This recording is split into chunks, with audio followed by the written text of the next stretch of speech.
$47. That is what you spent last June on a bag of fertilizer that promised a thick green carpet. And by the middle of July, your lawn looked worse than your neighbors who did nothing at all. Picture it. It is a Saturday morning. The coffee is hot. The mower is gassed up. And the grass looks decent for once. You cut it. You stand back. You feel good for about a week. Then the heat arrives. And those soft brown patches start creeping in across the front, right where everyone driving past can see them. Here is where the trouble really starts. Because the guy at the garden center, the one in the apron who pointed you to that bag, he is not lying to you on purpose. But he is selling you what is on the shelf in June, not what your lawn actually needs in June. And that fertilizer label, the one with the lush photo on the front, it is written to move product, not to protect your grass through the hottest stretch of the year. And you feel it every single summer. You water, you feed, you mow, and still, by August, you are standing on a crunchy, faded, patchy lawn wondering what you did wrong this time. It comes back every year like a bad habit you cannot break. Here is the truth. Most people attack June completely backwards. They cut the grass short so they can mow less often. They dump on a high nitrogen feed to force a growth spurt. They water for 10 minutes every evening because that feels responsible, and nothing changes. The lawn still burns out. The money still disappears. The patches still come back. So in the next few minutes, I am going to show you exactly what your lawn needs this June, and I am going to split it into two parts because there are two completely separate things working against you right now. The first is what is happening above the soil, where you can see it. The second is what is happening below the soil, where you cannot. And then at the very end, I am going to give you the one approach that this entire video was built around, the single thing that prevents both problems from ever coming back. I am not going to name it yet. You will know it when we get there. But before any of that, let me ask you something that might sting a little. You believe that watering your lawn more often keeps it greener, don't you? Hold on to that thought, because it is quietly killing your grass, and I will prove it to you. Part one is the problem you can actually see, and it is the most common mistake in the entire country every June. It is scalping, cutting your grass too short. I am starting here because this single habit is responsible for more dead lawns in summer than drought, dogs, and disease combined. Now, here is what you do, and I understand why you do it. You set the mower low, you cut it tight. The lawn looks neat, it looks clean, and you tell yourself you have bought an extra week before the next mow. It feels efficient, it feels like a job well done, and for about 4 days, it looks great. But here is what is actually happening beneath your feet. Grass is a solar panel. The blade you just chopped off is the part that catches sunlight and turns it into food for the roots. When you scalp it down to 1 inch or less, you have torn the engine out of the plant. Worse than that, you have exposed the soil. And once bare soil sees direct June sun, the surface temperature can climb past 120 degrees Fahrenheit. The roots cook, the moisture evaporates in hours. And the grass, with no shade and no food factory left, simply gives up and turns that ugly straw color. So let me turn this upside down for you. Short grass does not save you work. Short grass creates the exact brown lawn you are mowing short to avoid. Here is how you fix it, from the simplest move to the one that separates a struggling lawn from a great one. First, raise your mower deck. For most cool season grasses, fescue, rye, bluegrass, you want to be cutting at 3 to 4 inches in June. For warm season grass like Bermuda, you can go lower, but even then, raise it from where you have it now. Those extra inches of leaf shade, the soil, hold in moisture, and keep the roots cool. That is free. That is one twist of a lever. Second, follow the 1/3 rule. Never remove more than 1/3 of the grass blade in a single mow. If your lawn is 4 inches tall, you cut it back to about 2 2/3, no shorter. Cut more than 1/3 and you shock the plant so hard it stops growing roots and pours everything into surviving, which is exactly when the patches appear. Third, and this is the detail almost nobody bothers with, sharpen your blade.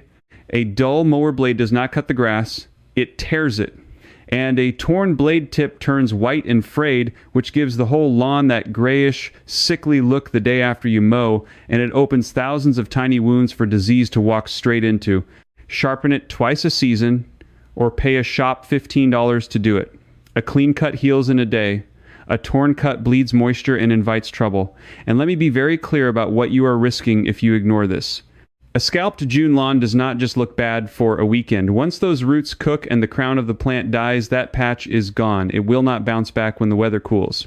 You are looking at reseeding in the fall, weeks of bare dirt, and another bag of product you did not need to buy. You lose the whole summer to a mistake that took 30 seconds to make. So here is your one prevention tip for this part.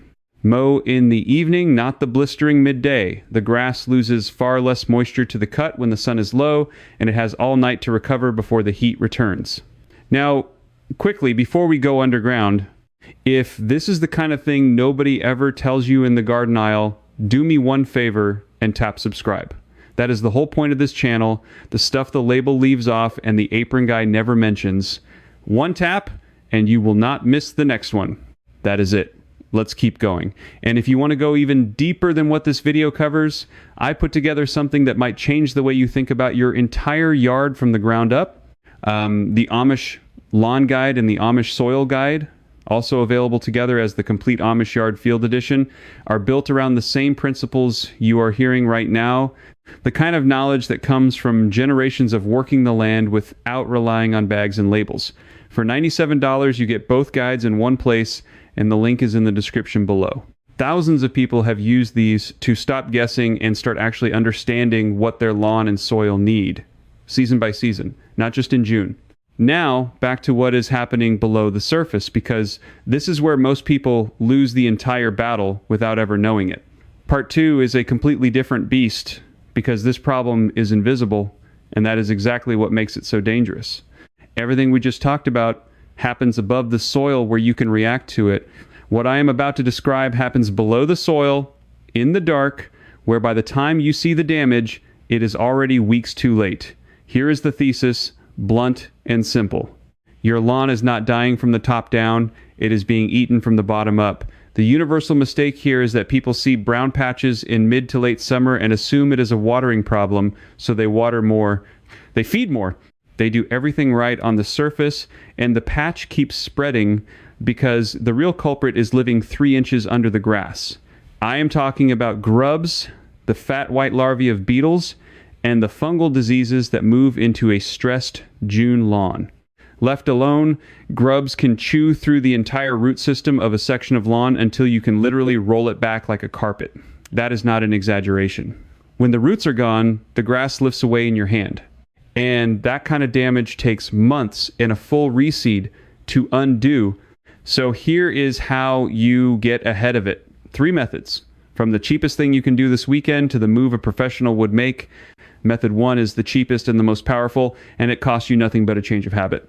Water in the early morning, between 4 and 9 a.m., not in the evening. Here is the mechanism. Fungal diseases like dollar spot and brown patch need one thing to spread, and that thing is moisture, sitting on the grass blades through the night. When you water in the evening, the lawn stays wet and warm for 10 or 12 hours in the dark, which is a perfect incubator for fungus. Water at dawn and the morning sun dries the blades within an hour or two, so the fungus never gets its window. Same amount of water.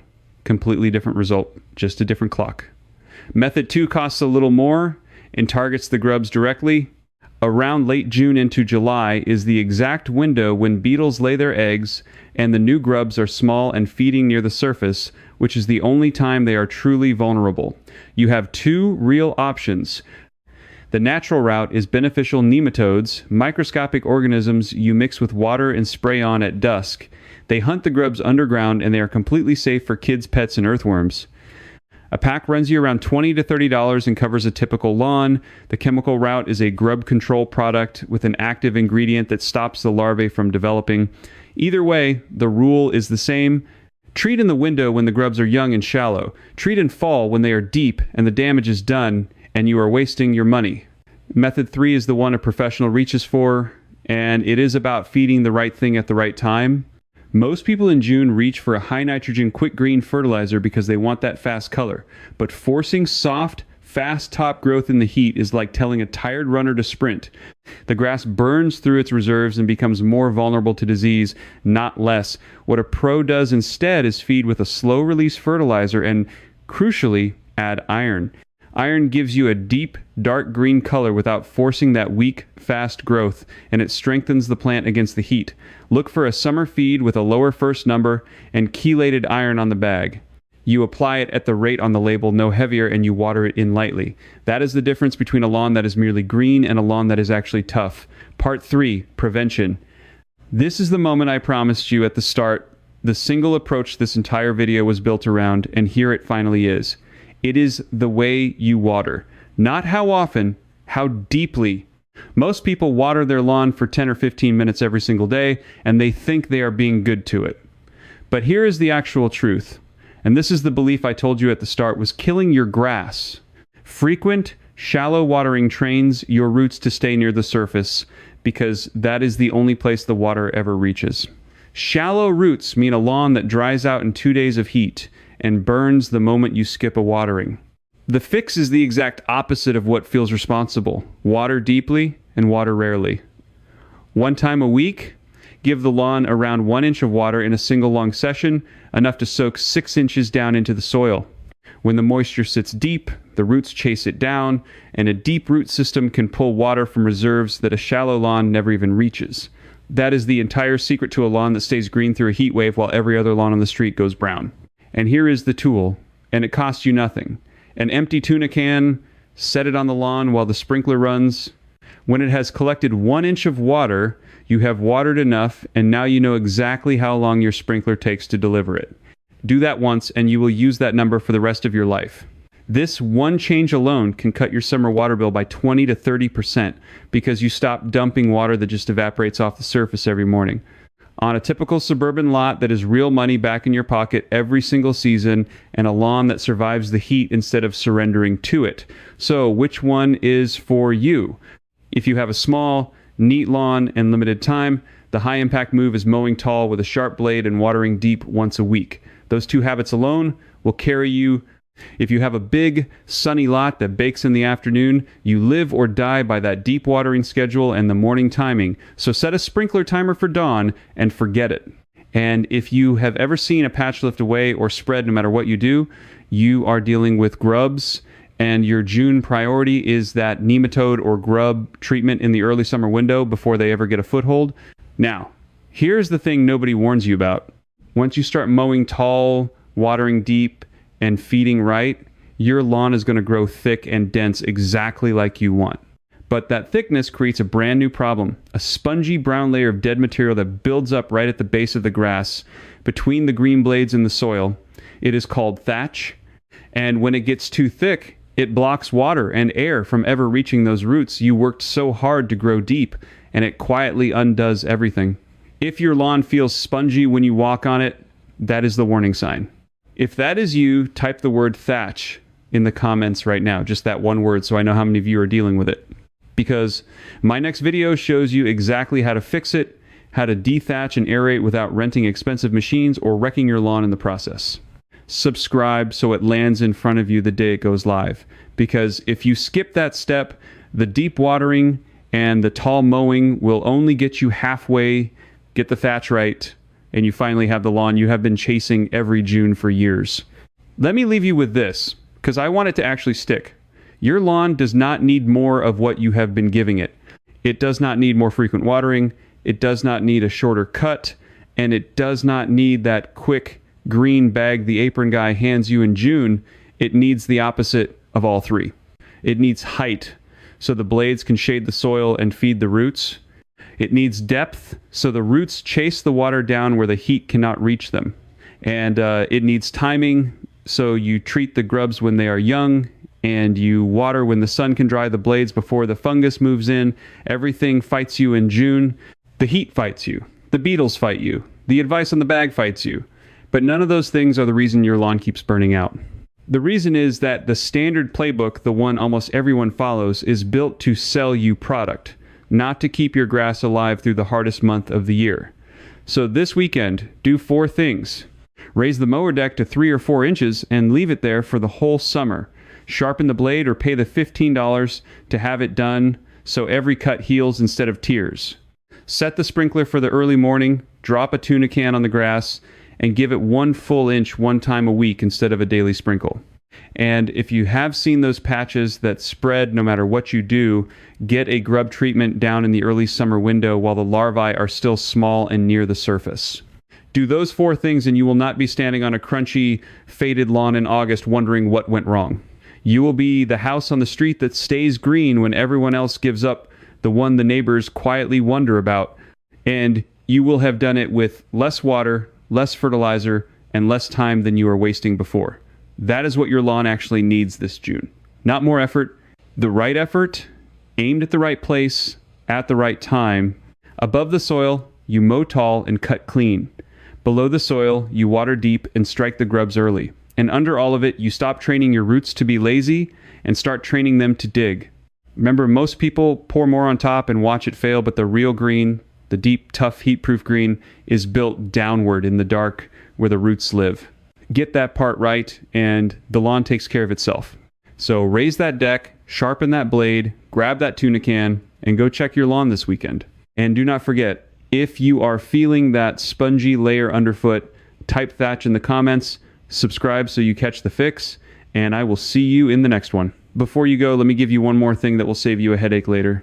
When you make these changes, your lawn is going to look a little rough for the first week or two. That is normal. The grass is adjusting from shallow roots to deep roots, and that transition is not instant. Do not panic and reach for the hose every evening out of guilt. Trust the process. Give it 3 weeks of deep, weekly watering and tall mowing, and you will start to see the difference take hold. A darker green that holds through the afternoon instead of fading by dinner. And one last detail people always get wrong. Leave your grass clippings on the lawn after you mow. Most people bag them and haul them away. But those short clippings break down in days and feed nitrogen straight back into the soil, which means free fertilizer with every single mow. Stop throwing your lawn's food in the trash. Leave it where it falls and let it work for you all summer long.